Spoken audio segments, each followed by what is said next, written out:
there is a very, very important word, and we know we've heard quite a bit about it, especially in the last couple of years, but maybe not used in the proper sense. But the word quarantine, it is defined as a period of separation and isolation. And in fact, it even goes to the word, or to the number 40 as a number of days for that isolation.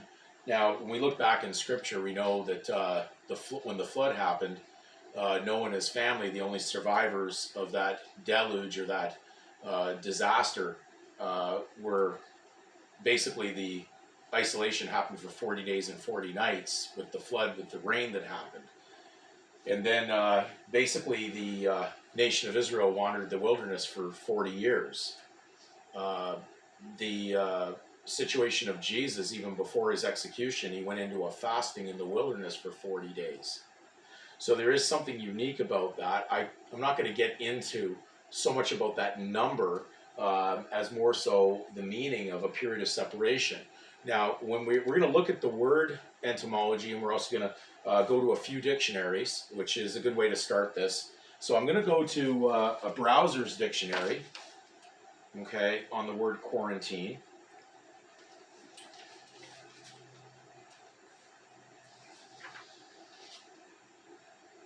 Okay, just give me 1 second here. I didn't have it marked off.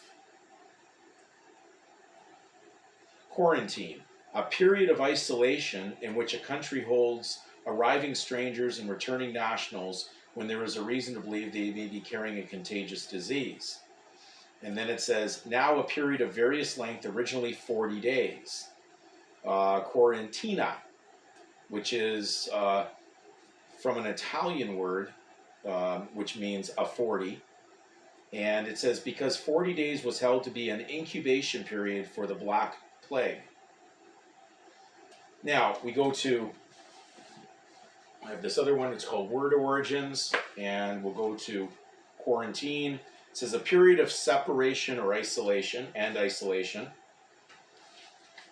It says in the 14th century, as sea trade between Venice and eastern Mediterranean countries increased, so did the incidence of plague, which was borne on returning ships. The Venetian authorities therefore adopted a system in which ships were isolated for a period to give time for disease and infection to develop and dissipate. Since detention was for 40 days, the period was known as quarantina, a word derived from the Italian quaranta, 40.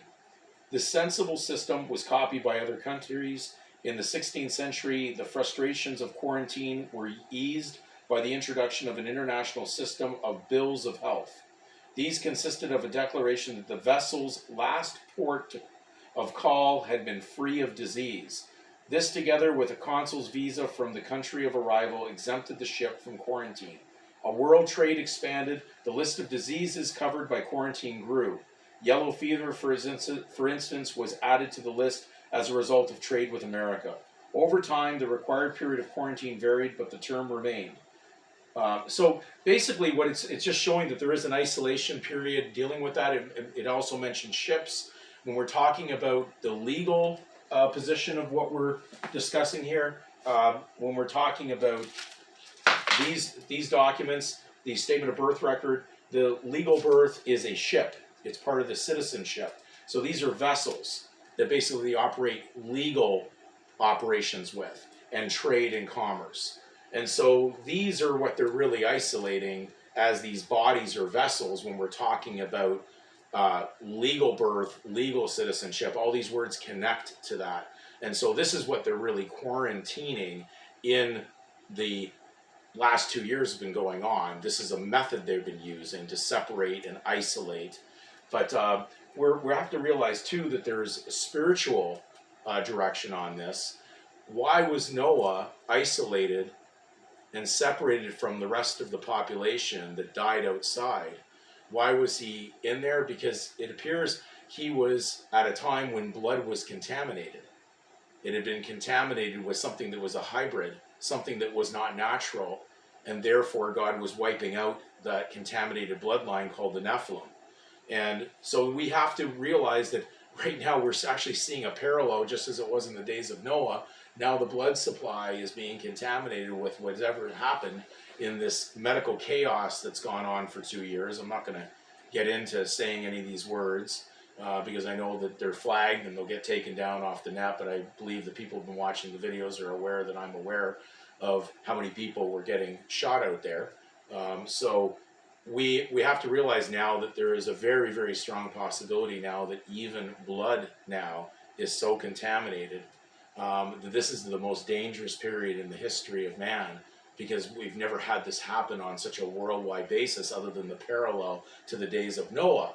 And it's said that when we looked at the last moments of this world before judgment comes, it said it would be just like the days of Noah before God's Son returns and actually shows up in power and reign to destroy the kingdoms of this earth that are definitely in complete opposition to him.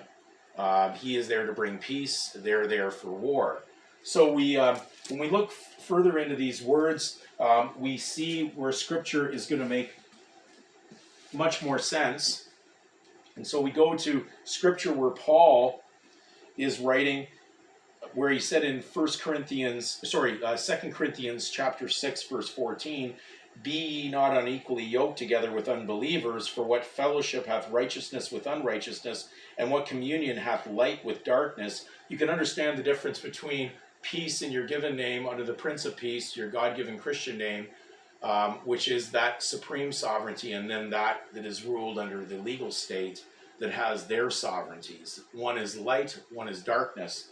Further, of course, he says in verse 17, "Wherefore come out from among them, and be ye separate, saith the Lord, and touch not the unclean thing, and I will receive you." So when we look at this, we are separating. There is a separation that's occurring right now, and there will be the most massive exodus of truth that is coming from conscience, from God, knowledge of God. And so there is definitely a pattern that we're seeing now, and God's people will be separating, will be isolating.